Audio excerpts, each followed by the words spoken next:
dernière anecdote où on se fait une course-poursuite sur vélo et on se tire dessus avec des pistolets à agrafe. Quand j'étais en première année d'école d'ingénieur, j'ai fait mon stage ouvrier à la SNCF. C'est à ce moment que j'ai porté ma première blouse à haute visibilité, que j'ai découvert le monde du travail à proprement parler, avec les initiations qu'on peut te faire faire sur chantier, et j'ai réalisé mes premières tâches vraiment dangereuses, avec notamment des matériaux toxiques, et aussi une casquette qui m'a sauvé la vie. Bref, on est parti pour les 10 meilleures ou pires anecdotes de mon stage à la SNCF. Si tu ne me connais pas, moi c'est Thomas, je suis premier ingénieur de ma famille, et ce que je fais sur cette chaîne, c'est que j'essaie de partager ce que j'ai pu apprendre pour que tu aies un meilleur début de carrière. Bref, commençons. Il faut se remettre le contexte. Première année en études d'ingénieur, je me retrouve sur le centre de Conflans, qui est un centre de réparation des trains de la SNCF dans le sud-est de Paris. Déjà, on commence avec en quoi ça consiste un stage sur un centre de réparation comme ça. Perso, j'étais sur la partie supply chain à l'entrée du site, c'est-à-dire que des camions arrivent, délivrent des morceaux qui vont être utiles pour les trains qui doivent être réparés et tout le chantier. Ils délivrent les palettes, on ouvre les palettes, on regarde ce qu'il y a dedans, on redispatche tout ça sur OK, il faut l'envoyer dans telle partie du site, telle partie du site. Et ensuite, on repaquette tout ça et on envoie ça dans les bonnes parties. En somme, tu déballes, tu tries, tu remballes et tu renvoies. Deux exemples de ce qui a pu nous arriver sur site pour que tu vois vraiment que tu te mettes en situation. La première, c'est qu'une fois, on a reçu des nez TGV. Donc, tu les reçois dans une grande boîte, tu déballes tout pour vérifier que le nez n'a pas été déformé lors du voyage et qu'il n'y a pas de problème. Et ensuite, tu mets sur une palette et tu l'attaches à la palette et ensuite tu les renvoies vers d'autres parties du site pour qu'ils puissent remplacer lorsque les TGV vont entrer en collision avec des animaux ou avec des trucs bizarres. Deuxième exemple, cette fois-ci sur le rythme de travail. Des fois on avait beaucoup de boulot, des fois on en avait moins. Et quand on en avait moins, je crois que c'est la deuxième semaine, on a dit qu'on n'avait plus de boulot au bout de 3 heures. Et là, celui qui est en charge à ce moment-là du site nous dit « Bon, vous voulez bosser, il n'y a rien à faire, vous allez balayer dehors, comme ça tout sera propre ». On s'est retrouvé à devoir bosser pendant 1h30, 2 heures à balayer dehors, ce qui n'a servi à rien, parce qu'il suffisait qu'il y ait du vent pour que tout revienne. Deuxième anecdote sur ce stage à la SNCF, c'est le système d'optimisation de production. Un exemple, c'était le système Kanban qui a été utilisé. Qui à l'époque, j'étais naïf, je connaissais pas le monde de l'ingénierie, donc j'arrive et je vois des boîtes bleues et rouges dans lesquelles ils stockent les outils ou les petites pièces, par exemple une vis spéciale pour aller dans le nez du TGV justement. Et ben, tu as des rangées de boîtes avec des bleus et des rouges. Là, tu te dis pourquoi il y a des bleus et des rouges. En fait, c'est très simple. C'est que tu as toutes les pièces dans la boîte bleue et tu en mets, on va dire, un nombre d'urgence dans la boîte rouge. Tu mets la boîte bleue devant la boîte rouge. Et comme ça, tu prends des pièces, tu prends des pièces, tu prends des pièces. Et le jour où tu n'as plus de pièces dans la boîte bleue, tu prends la boîte bleue, tu mets la boîte rouge devant et tu mets la boîte bleue derrière. Ça veut dire qu'il ne te reste plus qu'un nombre limité de pièces et qu'il faut recommander de cette pièce. Ce système permet très simplement, lorsque tu as des centaines d'items, d'aller faire un tour de ton inventaire. Tu fais juste une balade et toutes les boîtes rouges que tu vois, tu notes le numéro et le soir tu commandes. Et ça te permet que tu ne te retrouves jamais à court de pièces. Bref, une de mes premières rencontres avec de l'ingénierie pratique, simple mais efficace. Et si tu veux plus de précision, je te mettrai mon rapport de stage d'ailleurs pour que tu ailles t'amuser et regarder ça. Troisième anecdote, le maniement de substances toxiques. Alors de quoi on parle ici? On parle de filtres à climatisation. Oui, ça a l'air de rien. Mais à l'époque, ce qui se passe, c'est qu'on reçoit des filtres, c'est-à-dire des matériaux absorbants qui sont un peu poreux, qui peuvent filamenteux, qui peuvent partir dans les airs. Et le but, c'est de les prendre un par un et de les mettre dans des sacs ensemble, et puis après de faire le vide dans ce sac-là pour que tu puisses en stocker un dans un TGV si tu veux, puis après ou dans le centre de réparation, et faire ce que tu veux après avec. En fait, quand tu manipules le filtre, tu peux relâcher des substances dans les airs, et ces substances-là sont toxiques et peuvent créer toutes sortes de problèmes, donc il faut que tu aies un masque.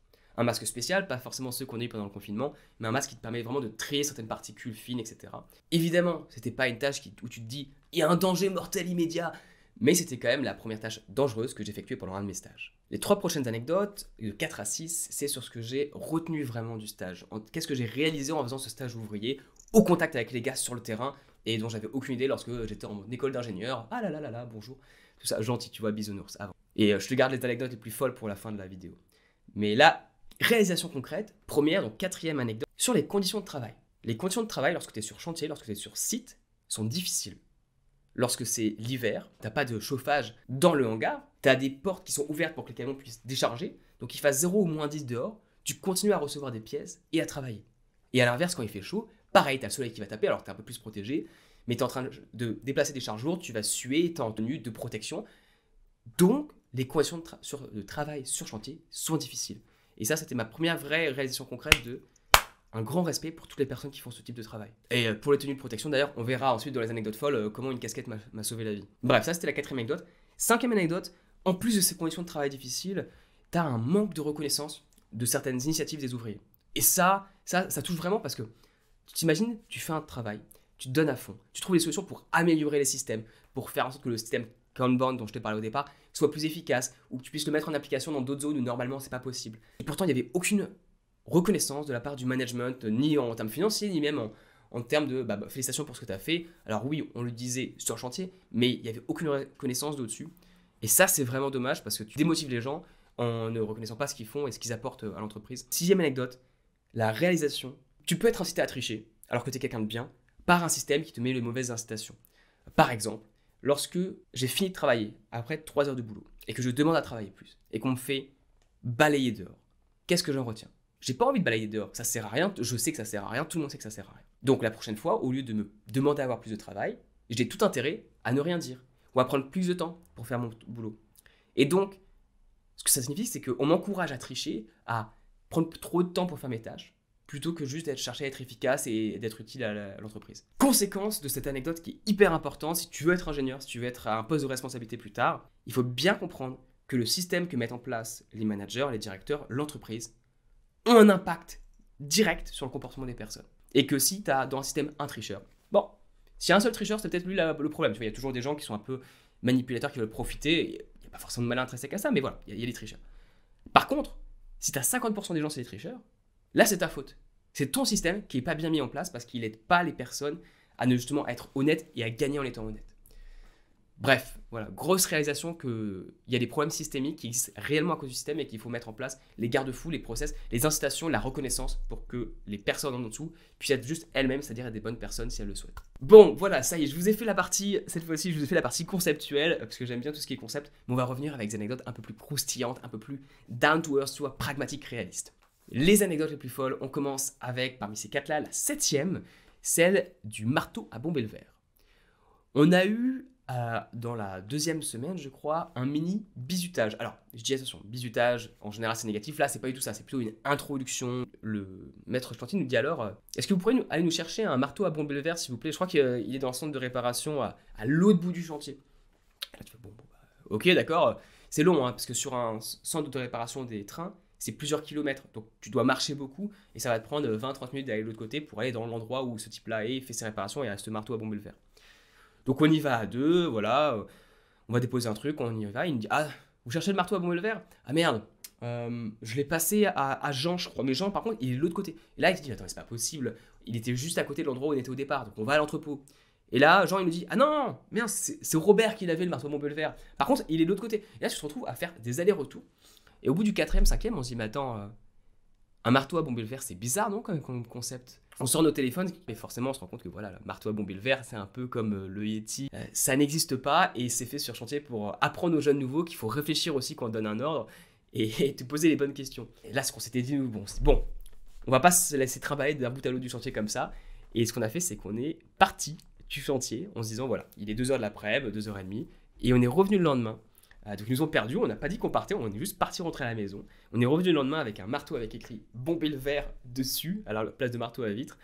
Et on a tous rigolé, ils nous ont fait « Bon, c'est bien, vous êtes partis, vous n'aurez pas dû, mais c'est une bonne guerre. » Voilà. 8e anecdote où j'ai conduit un TGV. On est sur un centre de réparation, tu vas à 10 km/h pour aller d'un point A à un point B et faire 500 mètres pour que le train, tu puisses le réparer à un autre endroit.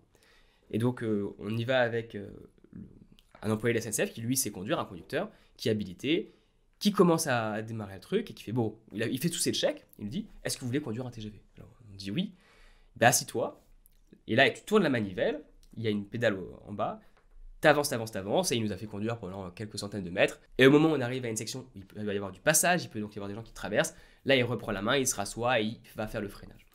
Mais je peux quand même dire que j'ai conduit un TGV pendant 300 à 400 mètres et ça, c'est quelque chose que peu de personnes peuvent dire, donc c'était très cool. 9e anecdote, on en arrive à la fameuse casquette qui m'a sauvé la vie. Comment est-ce qu'une casquette m'a sauvé la vie? Il faut bien se dire qu'il y a des équipements de protection sur chantier. On a des vestes de high-vis pour que les gens puissent nous voir de loin. On a des chaussures de sécurité avec des bouts métalliques, comme ça si quelque chose nous tombe dessus ou qu'on tape dans quelque chose sans faire exprès, on n'a pas mal aux pieds. On a des gants par moment lorsqu'on prend des substances un peu bizarres. On a le masque, ça je l'ai dit, lorsqu'il y a les filtres. Et lorsqu'on va sur le chantier de réparation lui-même, on a des casquettes anti-choc, avec en fait, c'est une casquette, mais tout au-dessus, enfin tout le haut de la casquette, c'est une plaque de métal qui te sert à te protéger. On va donc dans un centre de réparation, donc le train se met sur des rails, et en fait, il y a un trou en dessous, et donc c'est dans cette allée que tu peux aller, et que les gens vont, et ils peuvent réparer les choses. Et à cet endroit, avant d'y aller, il nous dit, bah voilà, mettez la casquette et faites attention à votre tête. Et tu t'as beau te dire, je vais faire attention, je vais rien toucher. Au bout de 5 minutes, la première chose qui se passe, c'est qu'il y a une roue du TGV et que je relève la tête pour faire quelque chose et paf, je me prends la tête dans la roue.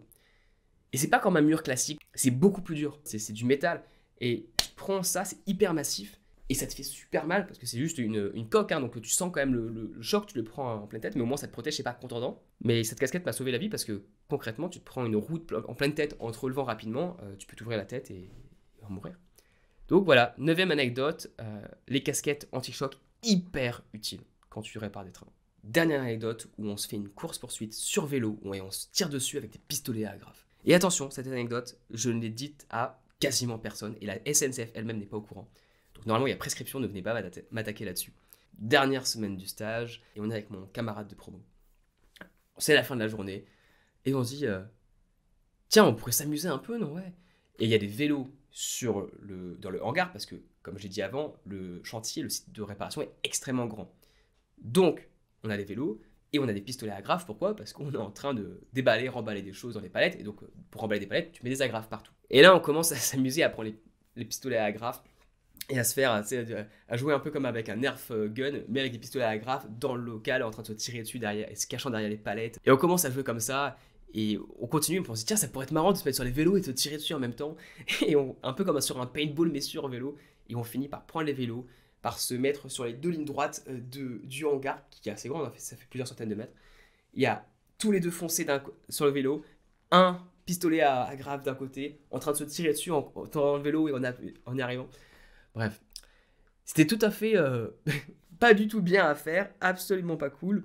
Mais qu'est-ce qu'on s'est marré ce jour-là? Pour d'autres anecdotes exceptionnelles de cet acabit, je te recommande celle sur mon stage au Soudan, où j'étais donc parti dans le Soudan du Nord sur des mines d'or. Aussi risqué ma vie à ce moment-là.